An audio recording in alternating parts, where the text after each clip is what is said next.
오늘 그 주보에 우리 설교 노트가 있습니다. 그래서 오늘 설교 말씀 들으시고 거기에 기록할 것들이 있으면 우리 자녀들도 같이 예배드려서 그래서 오늘 중요한 부분들을 좀 기록하면 좋을 듯합니다. 오늘 우리 온 성도 우리 연합 예배로 우리 함께 예배드립니다. 우리 옆에 우리 성도들과 인사 한번 할까요? 우리 사랑합니다. 축복합니다. 우리 가족끼리 앉으셨으니까 안아주시기도 좀 하시고 또 손도 잡아주시고 볼펜은 저 뒤에 있습니다. 볼펜 없으신 분들은 뒤에 볼펜이 있습니다. 여러분 세계 최초의 교회가 어디였을까요? 세계 최초의 교회 마가의 다락방이었겠죠. 아마 마가의 다락방이 세계 최초의 아마 교회였을 겁니다. 그런데 그보다 더 앞선 예수님의 제자 70명이 모인 교회가 요르단에서 발견이 됐습니다. 영상이 있는데요. 우리 뉴스에 나온 영상입니다. 한번 좀 오래됐긴 했는데 영상 한번 잠깐 우리 보도록 하겠습니다.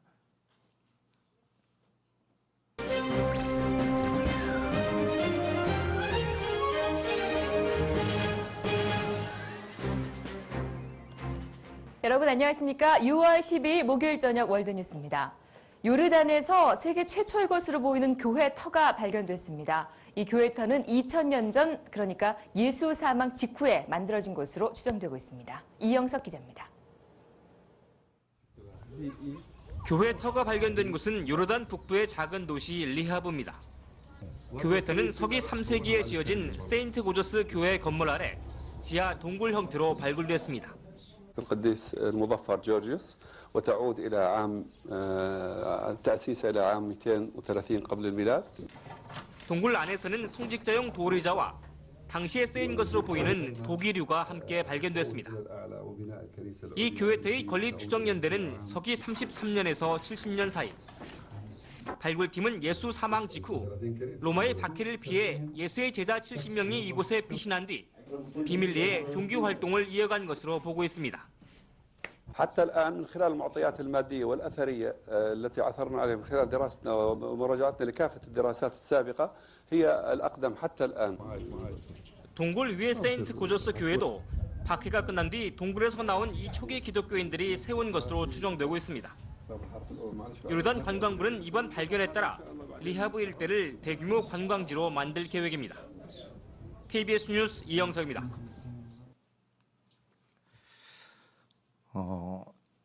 70인 제자가 그들이 지하로 내려가 거기에서 신앙을 지키다가 나중에 올라와서 그 교회를 세우게 됩니다. 그래서 그 교회 보면은 70명을 기념하면서 70명의 모자이크를 교회 바닥에 이렇게 그려놓게 되죠.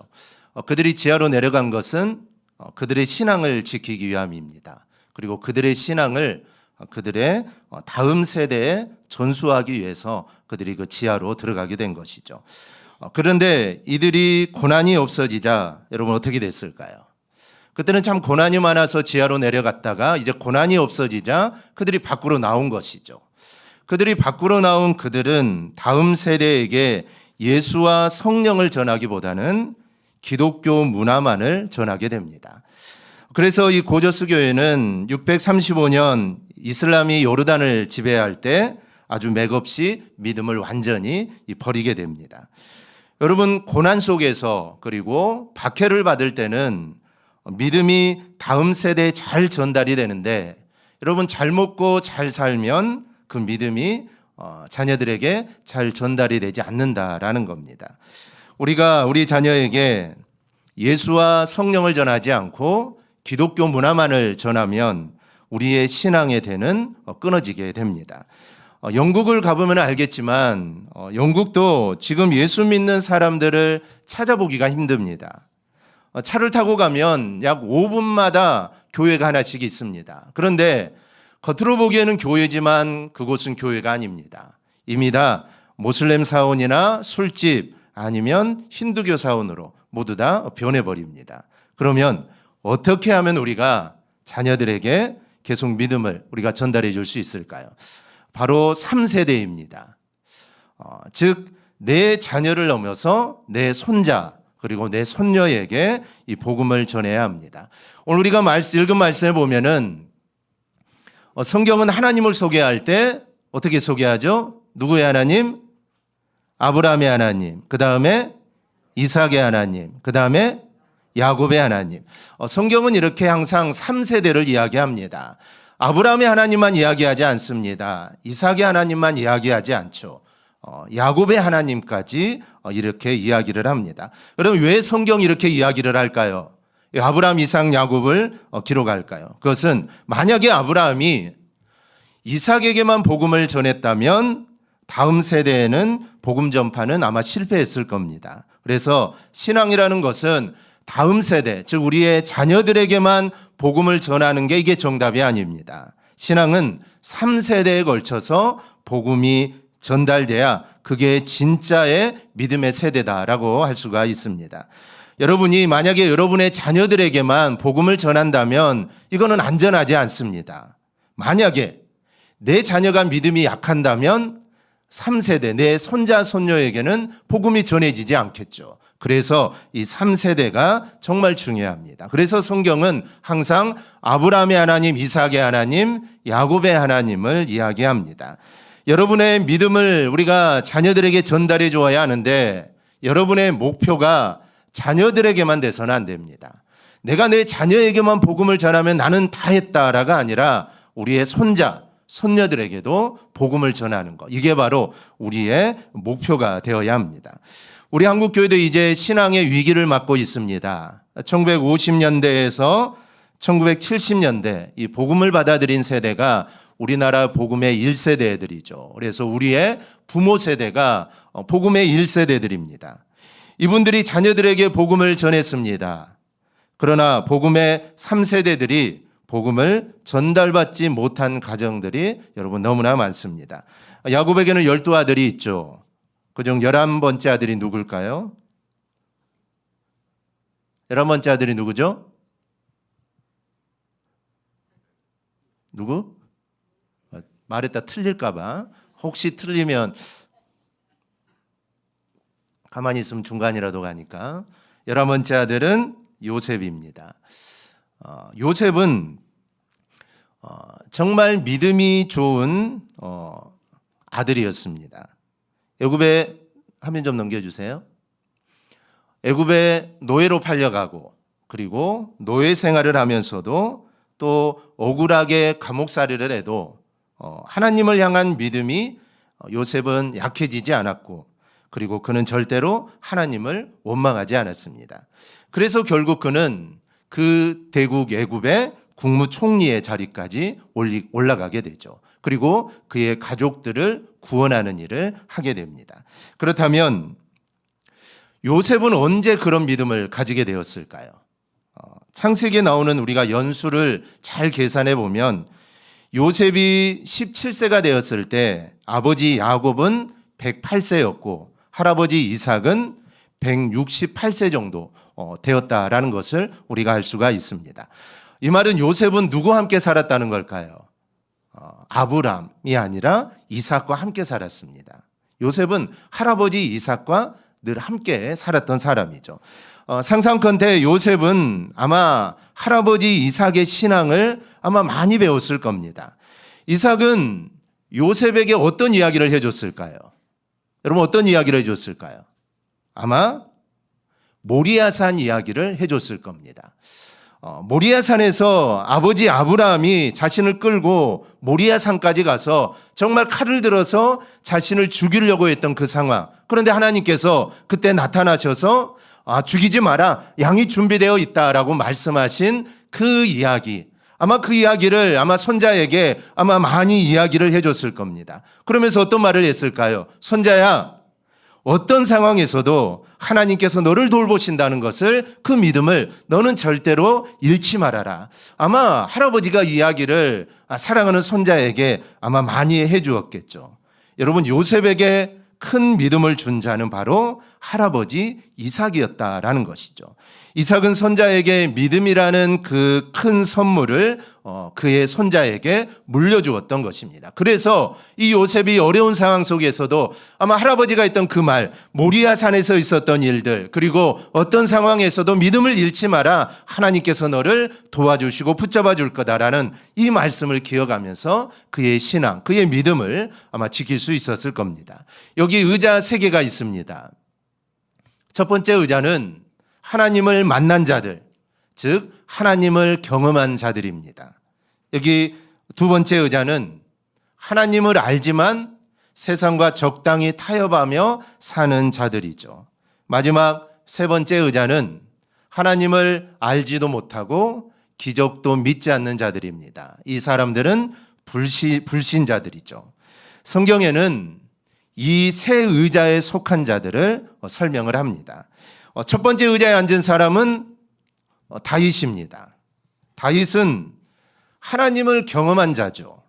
그는 직접 정말 키가 3m에 가까운 이 골리앗을 하나님을 의지해서 그 골리앗을 물리친 자입니다.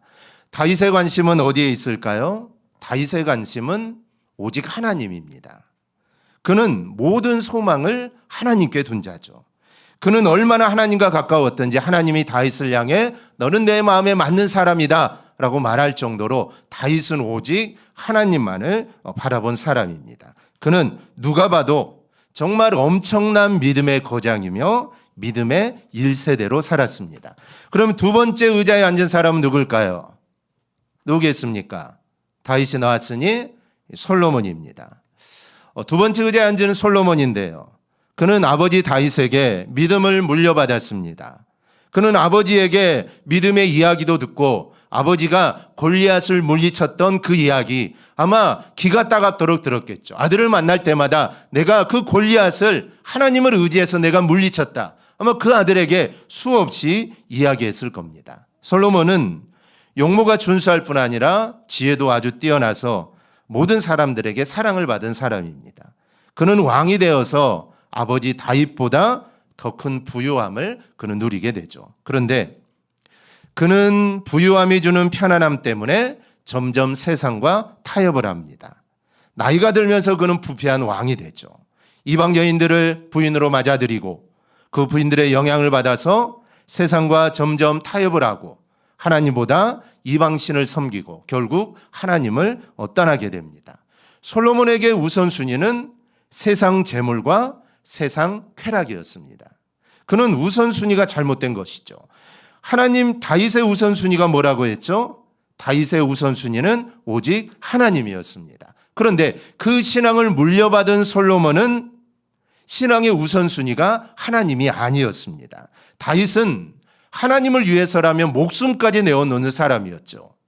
다윗이 골리앗 앞에 선 이유도 그것입니다. 이 골리앗이 하나님의 이름을 망령되이 일컬기 때문에 그는 참을 수가 없었던 것이죠. 그는 오직 하나님이었는데 그 하나님을 못 오가니 다윗으로서는 도저히 참을 수가 없었던 겁니다. 그래서 이 다윗은 골리앗 앞에 나간 겁니다. 다른 이유에 있지 않습니다. 그만큼 다윗은 우선순위가 하나님이었죠. 그런데 솔로몬은 우선순위가 하나님이 아니었습니다. 세상과 적당히 타협하고 수많은 부인들을 드리고 그 부인들의 영향으로 우상을 섬깁니다. 왕이 우상을 섬기니까 백성들이 어떨까요? 백성들 모두도 왕을 따라서 우상을 섬깁니다. 다윗은 믿음 때문에 목숨을 걸었는데 솔로몬은 세상이 적당히 타협하며 살게 됩니다. 솔로몬은 아버지 다윗과 전혀 다른 인생을 살게 되죠. 그는 믿음의 2세대의 특징인 믿음의 1세대로부터 믿음을 물려받았지만 세상과 타협하는 전형적인 모습으로 살게 됩니다. 그럼 세 번째 의자에 앉은 사람은 누굴까요? 솔로몬의 아들? 누구? 르호보암일까요? 여로보암일까요? 여로보암이죠. 세 번째 의자에 앉은 사람은 여로보암입니다. 그는 여로보암이 아니죠. 르호보암이죠. 그는 솔로몬이 가진 부유함 속에서 자라 오만방자였습니다. 그는 교만했고 더 많은 소유에 우선순위를 두었죠. 그는 40세 왕이 되어서 17년간 나라를 다스리는데 그는 단 한 번도 하나님을 찾지 않았습니다. 결국 그는 하나님을 모르는 자죠. 르호보암은 믿음의 3세대로 믿음을 버린 자입니다. 여기서 우리는 첫 번째 세대와 세 번째 세대를 잇는 가운데 세대의 중요성을 우리는 보게 됩니다. 오늘 한국도 두 번째 세대들이 주역이 되었습니다. 우리 어버이 세대들은 하나님을 믿는다고 숱한 핍박을 받으면서 그 믿음을 지켰습니다. 그들은 교회가 즐거움이었고 교회가 그들의 삶의 전부였습니다. 그들은 무슨 일이 있어도 하나님을 찾았고 그들은 하나님 때문에 행복했죠. 이제 복음의 두 번째 세대인 저와 여러분들은 어떻습니까? 믿음의 1세대들의 기적들을 우리는 다 들었습니다. 우리 손양훈 목사님, 주기철 목사님 이야기 다 듣지 않았습니까? 얼마나 믿음을 위해 정말 자신의 목숨까지도 내어놓았던 그 선진들의 이야기를 우리는 귀가 따갑도록 들었습니다. 그러나 삶의 우선순위를 우리는 하나님께 두기보다는 세상의 성공에 둡니다. 하나님을 신뢰하기보다는 우리는 물질을 더 신뢰합니다. 그리고 세상과 적당히 타협하며 살아가죠. 그래서 우리는 지금 중요한 기로에 서 있습니다. 우리는 지금 솔로몬의 실수를 우리는 되풀이하고 있는 것이죠. 정말 하나님으로 인해 하나님 한 분만으로 만족했던 다윗보다 우리는 더 많은 부귀영화, 더 재미있는 것, 더 지혜로운 것을 찾았던 솔로몬의 길을 우리는 가고 있습니다. 지금 믿음의 2세대들은 가족끼리 좋은 곳에 간다면 주일 성수도 우습게 여깁니다. 믿음의 열정이 식어져 가고 세상과 적당히 타협하는 것. 그러면 다음 세대의 영성은 여러분 다 죽어가는 것입니다. 여러분은 세 의자 중에 어디에 앉기를 원하십니까? 세상과 적당히 타협하며 사는 2세대의 믿음을 우리는 버려야 합니다. 그러면 그렇게 우리가 살아간다면 우리의 자녀들은 하나님을 버릴 겁니다. 여러분이 먼저 1세대가 되어야 합니다. 그리고 우리의 자녀들도 1세대가 되도록 우리는 그렇게 해야 합니다. 그래서 우리는 항상 1세대로 살아야죠. 그래서 아브라함의 하나님, 이삭의 하나님, 야곱의 하나님, 그 다음은 바로 나의 하나님이 되어야 합니다. 내가 하나님을 경험해야 하죠. 그리고 내 자녀가 하나님을 경험하도록 해야 합니다. 그리고 우리의 손자, 손녀들도 하나님을 경험하도록 해야 합니다. 성경을 읽다 보면 참 이상한 장면이 나오는데 창세기 5장을 보면 이 아담 자손의 계보가 나옵니다. 그래서 5장 전체가 누가 누구를 낳고로 시작해서 누가 누구를 낳았다라는 것으로 끝이 납니다. 성경은 세계 최고의 베스트셀러죠. 예수 안 믿는 사람도 집에 성경책 한두 권은 있을 정도로 성경은 세계 최고의 베스트셀러입니다. 그런데 세계 최고의 베스트셀러를 여러분 이렇게 쓰면 어떻게 되겠습니까? 누가 이런 이야기를 읽겠습니까? 그런데도 성경은 그렇게 기록을 합니다. 누가 누구를 낳고 누가 누구를 낳고 죽었다. 성경이 이렇게 기록한 이유가 있습니다. 여러분, 이 땅에 남는 것이 무엇라는 것이죠?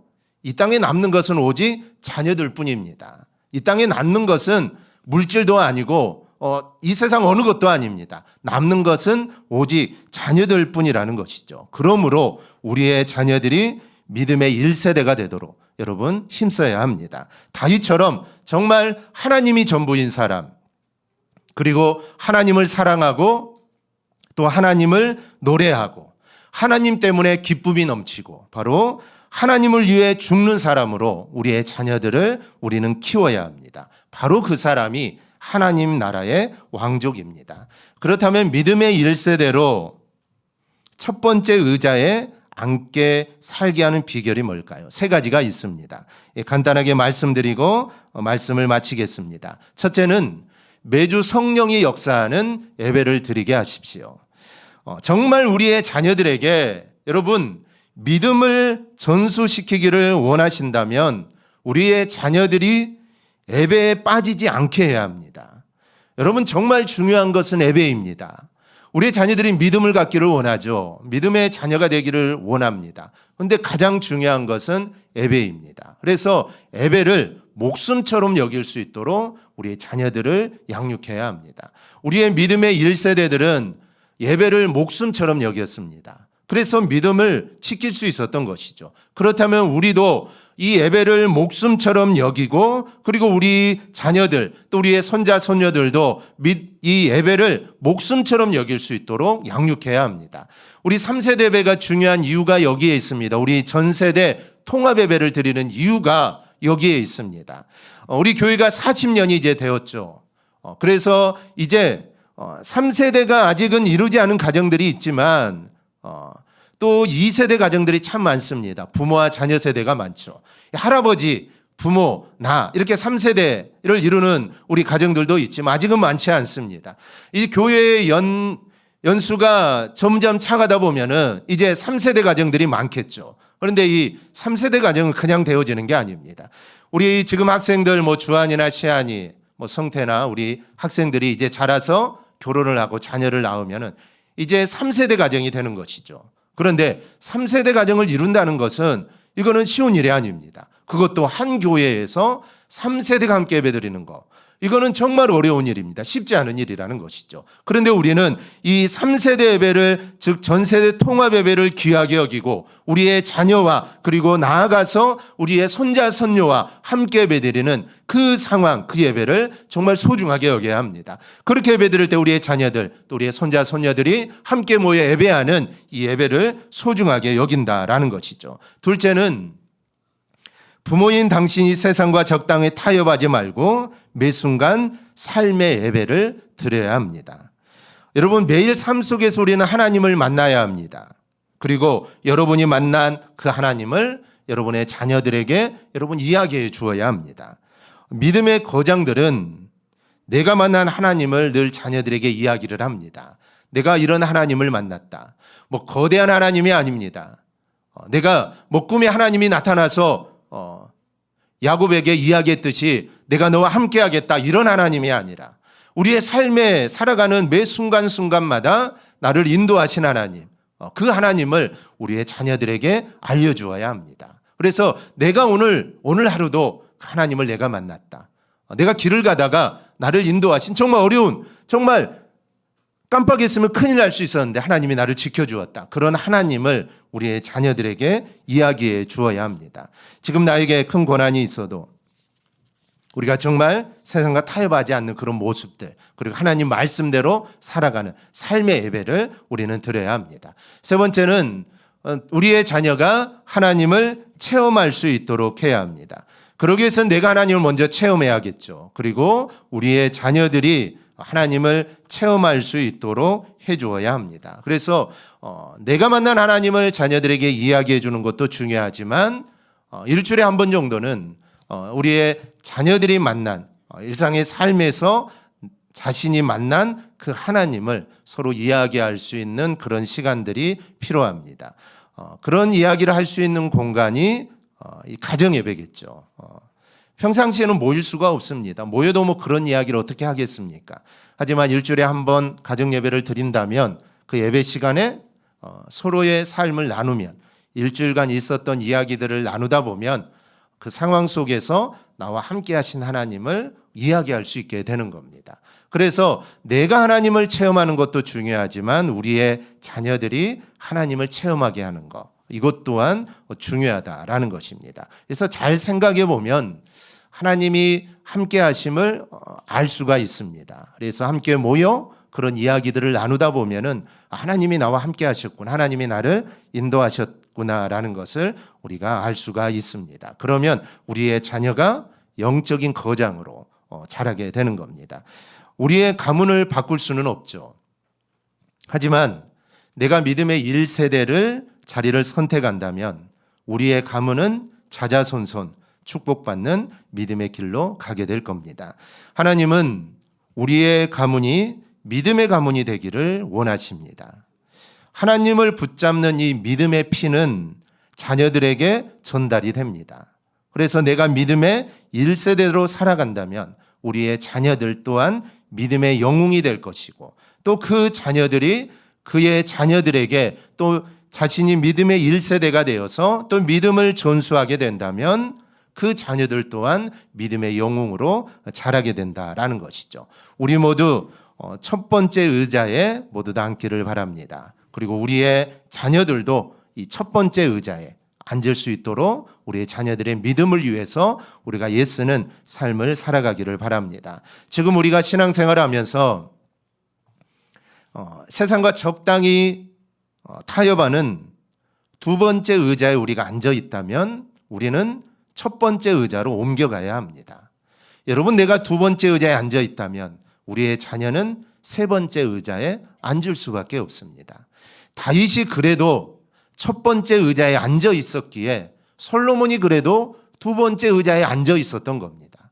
만약에 다윗이 두 번째 의자에 앉아 있어서 세상과 적당히 타협하고 하나님을 의지하지 않고 살아갔다면 솔로몬은 하나님을 모르는 자가 되었을 겁니다. 하지만 그래도 다윗이 두 번째 의자에, 첫 번째 의자에 다윗이 앉아 있었기 때문에 솔로몬이 그만큼 살아갔던 겁니다. 그런데 내가 두 번째 의자에 앉아 있다면 우리의 자녀는 세 번째 의자, 하나님을 알지 못하는 자가 되어버리고 말 것입니다. 그러니 지금 내가 세상과 적당히 타협하고 살아가고 있는 두 번째 의자에 앉아 있다면 여러분의 삶의 자리를 첫 번째 의자로 옮길 수 있기를 바랍니다. 그리하여 믿음의 가정을 이루는 우리 대강의 모든 가정들이 되기를 주님의 이름으로 축원합니다. 아멘. 우리 시간 찬양 함께 좀 하겠습니다. 우리 주의 가정이라는 찬양입니다. 우리 함께 찬양하고 우리 잠깐 기도하고 우리 말씀을 마치겠습니다. 우리 대강의 모든 가정들이 오늘 이 가사와 같이 정말 주님의 가정, 믿음의 가정이 되기를 소망합니다.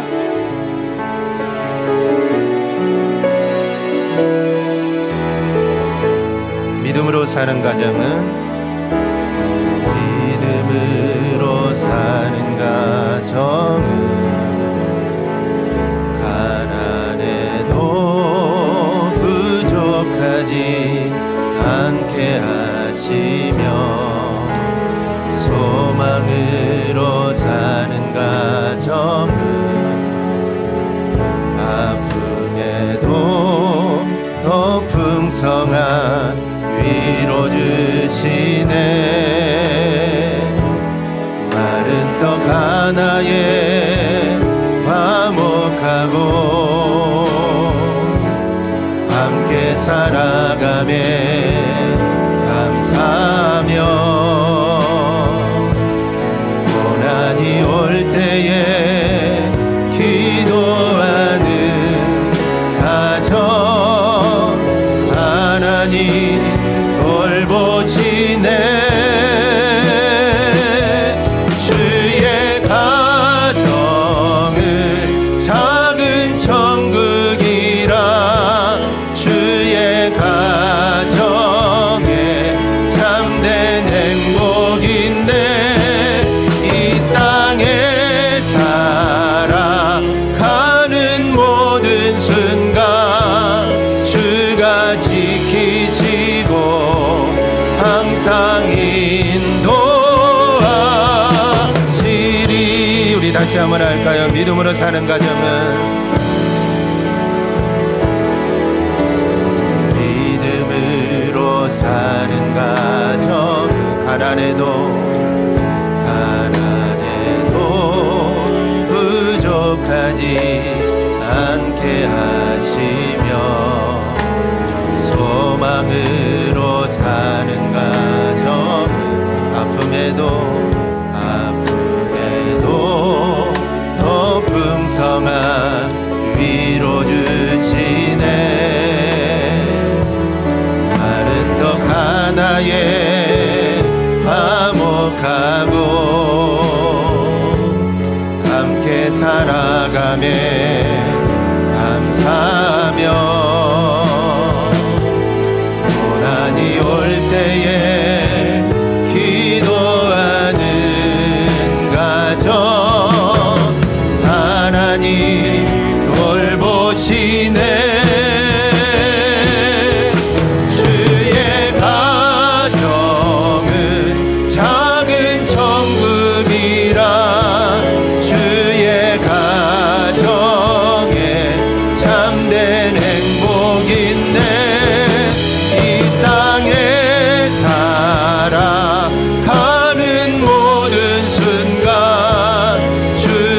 지키시고 항상 인도하시리.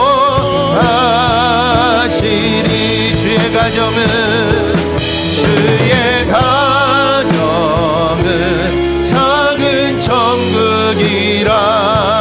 주의 가정에 참된 행복.